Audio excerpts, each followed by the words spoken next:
ഇവിടെയാണ് ശശിയും കുടുംബവും കഴിയുന്നത്. വയസ്സുകാലത്ത് ആരും തിരിഞ്ഞു നോക്കാനില്ലാതെ ദുരിതം പേറി കഴിയാൻ തുടങ്ങിയിട്ട് വർഷങ്ങളായി. ശശിയും സഹോദരിയും അമ്മയുമാണ് വീട്ടിലുള്ളത്. അമ്മ പല സ്ഥലങ്ങളിലായി പോയി നാട്ടുകാരോട് ചോദിച്ചു കൊണ്ടുവരുന്ന ഭക്ഷണമാണ് ഏക ആശ്രയം. എൻ്റെ ഭർത്താവിന് സുഖമില്ല, നടക്കാൻ വയ്യ, നടുവേദനയാണ്. എനിക്കും സുഖമില്ല, എനിക്കും കാലില്ല. അമ്മാവിയമ്മ എവിടെങ്കിലുമൊക്കെ പോയി എന്തെങ്കിലും കൊണ്ടുവന്നാണ് ഞങ്ങൾ കഴിയുന്നത്. അലഞ്ഞു നടന്ന് ഭക്ഷണം കിട്ടിയില്ലെങ്കിൽ കിണറ്റിലെ വെള്ളം കോരി കുടിച്ച് വിശപ്പടക്കും. വയസ്സുകാലത്ത് അസുഖം കൂടിയതോടെ തീരാദുരിതത്തിലായി ഇവരിപ്പോൾ. മക്കളെ വലിയ കഷ്ടപ്പാടിലായിരിക്കുന്നത്.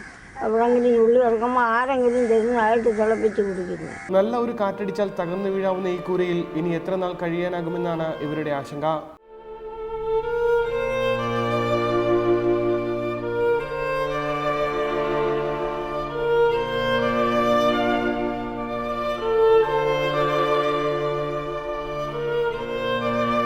റിപ്പോർട്ടർ, കൊല്ലം.